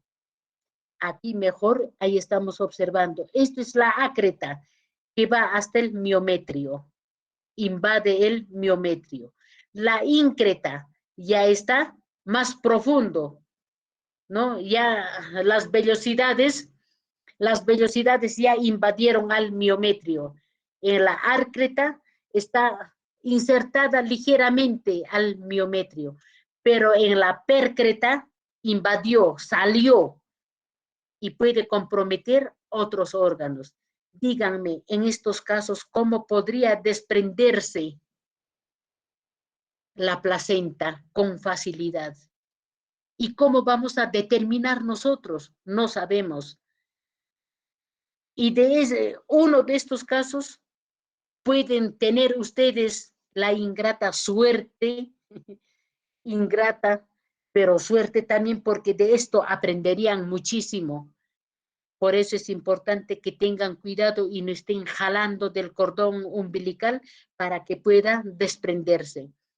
Si es la ácreta, podría desprenderse, pero va a jalar una parte como hay vellosidades que ya están insertadas en el miometrio, o va a quedar la mayor parte de la placenta insertada ahí a la pared y va a necesitar sí o sí entrar a sala. Y allí pueden darse cuenta el tipo de placenta que tiene esta señora. Y esto puede repetirse en los siguientes embarazos. Profesora, Sí, dime. profesora, ¿y ese tipo de acretismo placentario a qué se debe? Mami, esto es de causa idiopática, no se conoce con exactitud qué es lo que sucede. Podríamos estar diciendo que, por ejemplo, en una madre que fuma, que toma bebidas alcohólicas, sustancias nocivas, pero a ciencia cierta no se determina todavía. Por eso se dice que es de origen idiopático. No se conoce a ciencia cierta cuál es la causa. Pero son raras, felizmente, los que suceden. Son rarísimos. Pero que se presenta, sí se presenta. Esto ya es el puerperio precoz o inmediato. Otros lo conocen como cuarto periodo del parto. El útero vuelve a su tamaño normal después del parto. El proceso es facilitado por la lactancia. Cuanto más pronto el recién nacido empieza con la lactancia materna, va a haber producción de oxitocina. Y esta obviamente va a ayudar a la involución uterina. Y nosotros tenemos que ir midiendo permanentemente y enseñarle a la señora que tiene que hacer movimientos giratorios presionando. Es cierto que le va a doler, pero tiene que hacer movimientos giratorios presionando. Ahí en la figura están viendo, en el primer día está casi al final, casi a la altura del ombligo. Al segundo día ha ido descendiendo. Tercer día mucho más, quinto, hasta el 10º día ya se ha puesto intrapélvico. Ya no podemos palparla. Entonces tenemos que nosotros permanentemente estar midiendo para poder determinar si hay en ese útero, puede estar ese útero con contenido, pero con contenido de coágulos de sangre y que por eso no desciende, no, y ese es un factor. Por eso es que nosotros tenemos que orientarle al embarazo, a la parturienta, para que se haga masajes de manera giratoria, pero presionando hacia abajo.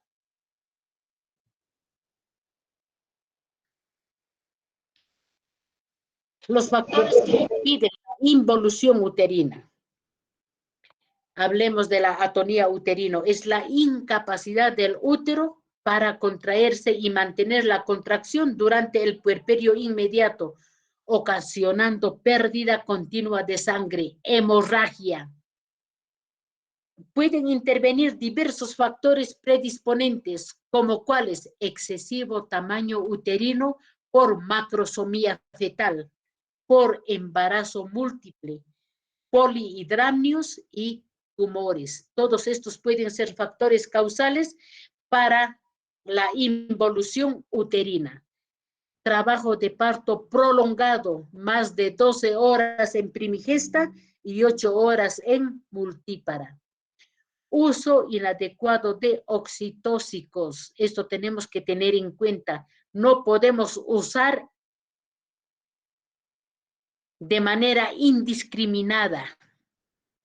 La toxemia gravídica es otro problema, y el tironamiento del cordón umbilical, lo que nosotros vamos jalando para saber si ya se está desprendiendo o no, es otro factor para que no haya una buena involución uterina. Primera etapa, otra vez, 24 horas, en una nulípara, en una multípara, 14 horas. Dilatación activa, en una nulípara, ahí está, el descenso también, miren, en una nulípara y en una multípara, la dilatación. El descenso en una nulípara y en una multípara. El periodo expulsivo en una nulípara, ¿cuánto dura? Y en una multípara, ¿cuánto dura? El alumbramiento en una nulípara, ¿cuánto dura? Y en una multípara, ¿cuánto dura? Estos son los topes, chicos. Mamma mía, falta, igual falta mucho. ¡Ay! Sin querer. Pues sin querer. Asistencia. Al producirse la relajación uterina, pueden originar procesos hemorrágicos hasta que se produzca la contracción uterina permanente y definitiva, en la cual se forma el globo de seguridad o el globo de Pinar, donde el útero está reducido con consistencia incrementada, palpándose fácilmente en la región hipogástrica. Cuando el útero está contraído, se ha formado el globo de seguridad o el globo de Pinar, y cuando nosotros palpamos, vamos a encontrar como una bolita durita. Pero si es que está blanda, es que hay una relajación uterina, y eso es el factor fundamental para la hemorragia uterina. Y nosotros tenemos que hacer lo imposible para que ese útero empiece a contraerse.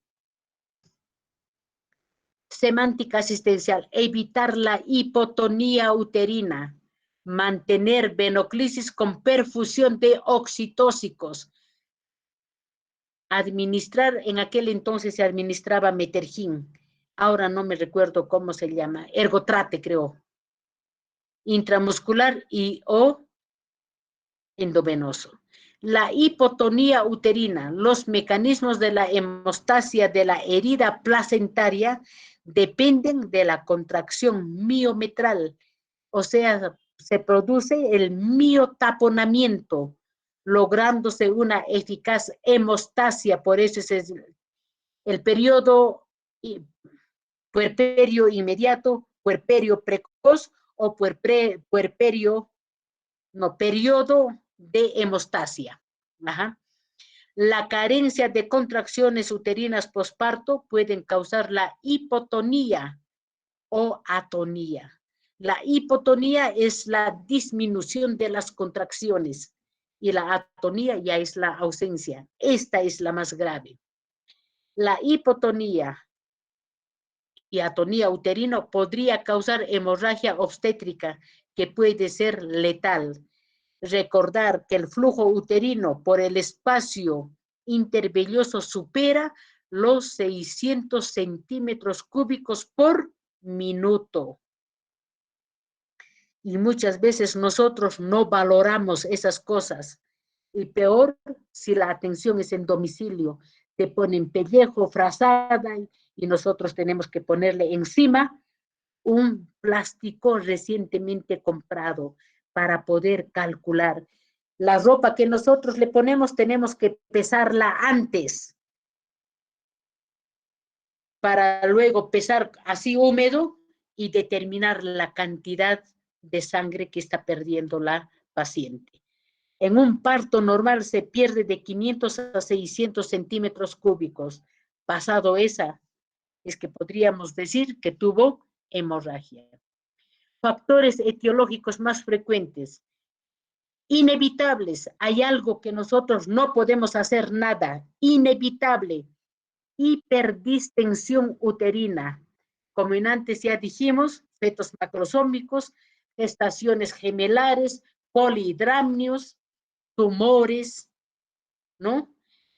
Grandes placentas. ¿En qué casos? Diabetes, enfermedades hemolíticas perinatal, en la placenta previa, en el abruptio placentae, desprendimiento de la placenta normo inserto, normalmente insertada, parto precipitado, útero fibroso, grandes multíparas. En ellas me da miedo atender grandes multíparas. También en las primíparas, pero añosas, miomas uterinas y corioamnionitis. Y en aquellas embarazadas que tienen antecedentes de atonía uterina en partos previos. Por eso es importante conocer los antecedentes familiares y antecedentes obstétricos. ¿Qué es corioamnionitis?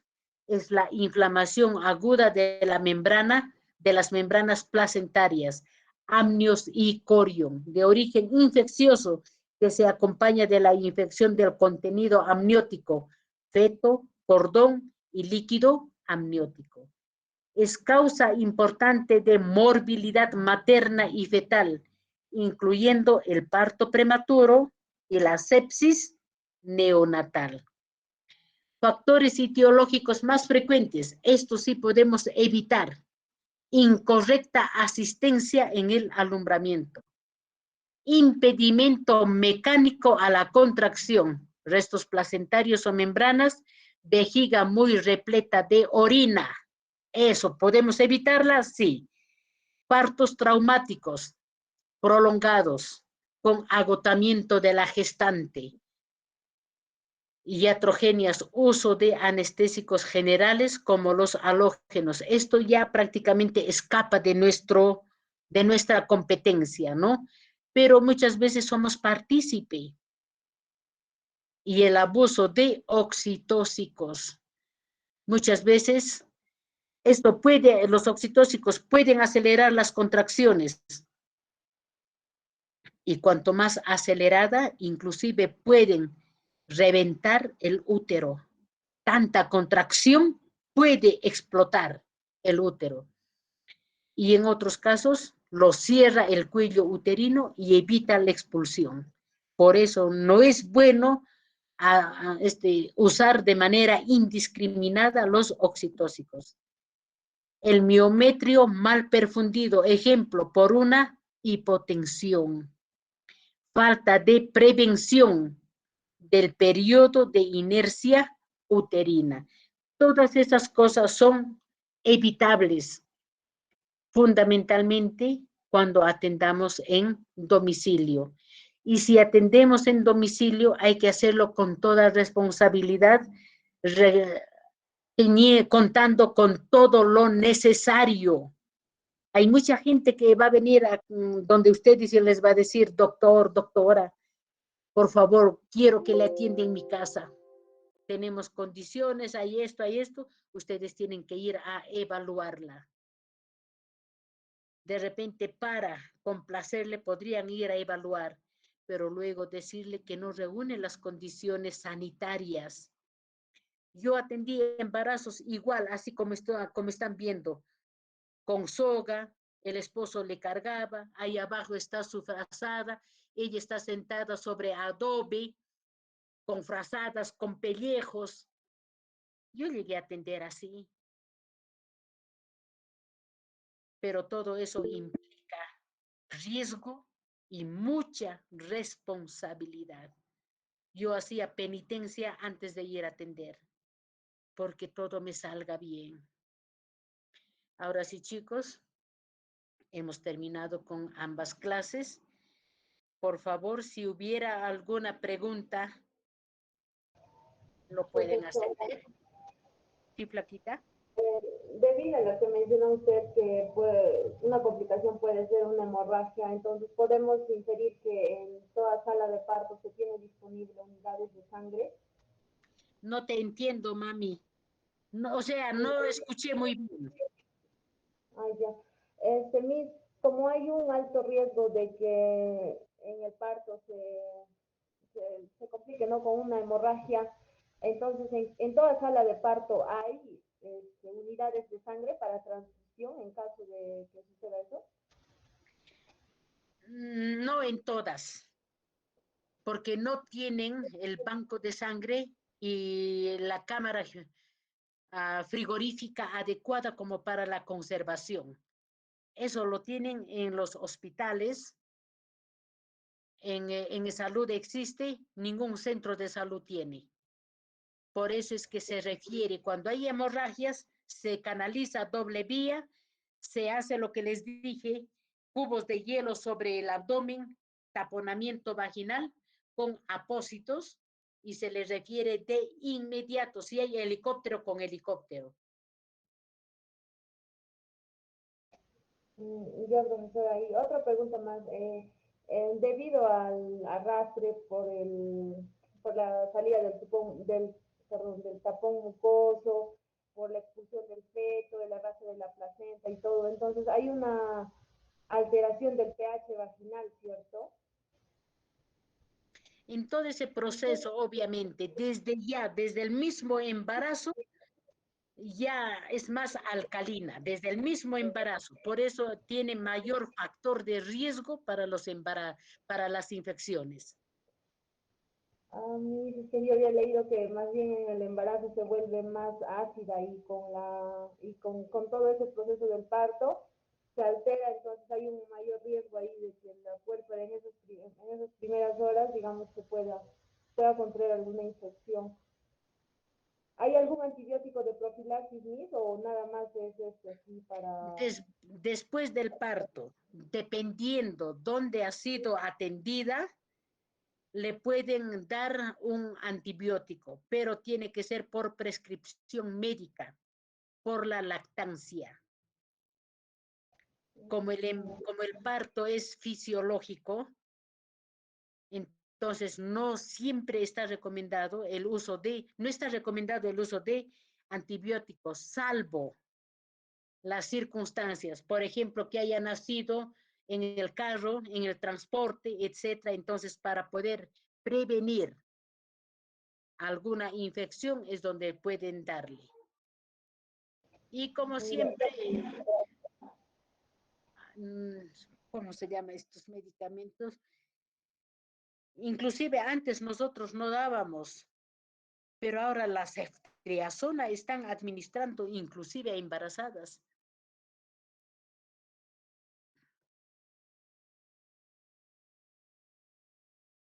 Muy bien, chicos. ¿Alguna pregunta más? Profesora, Profesora, usted había mencionado que, no recuerdo exactamente en qué, pero dijo que se podría realizar la maniobra de Kristeyer, pero eso no está contraindicado. Flaquita linda, eso yo dije, está contraindicado porque puede causar algunos traumas al feto, al recién nacido, por ejemplo.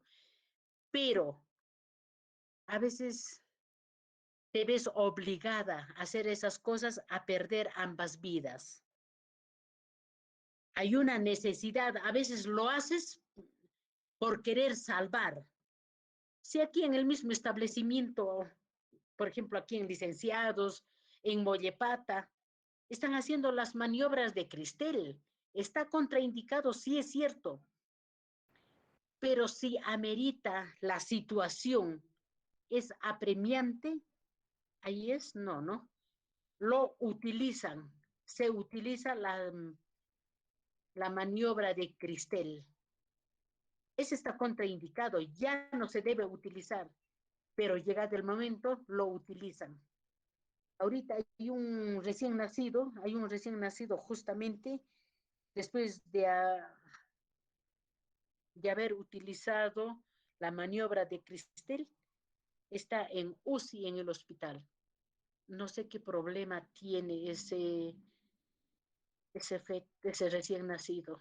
Justo mi nuera me decía, ese feto no va a vivir. Me dio mucha pena. No está permitido, ya salió, eso es entonces en el periodo expulsivo. Aquí debe estar la maniobra de Cristel. Profesora, y en ese caso, ¿de qué maniobra se podría utilizar si el bebé está dificultando su salida? No hay otra forma. Que la señora puje, eso dije, cuando la señora no colabora, no participa activamente, ¿quién va a pujar por ella? Díganme. Nadie lo va a hacer. Y la única forma es esa, de poder salvarle la vida a ella y al feto.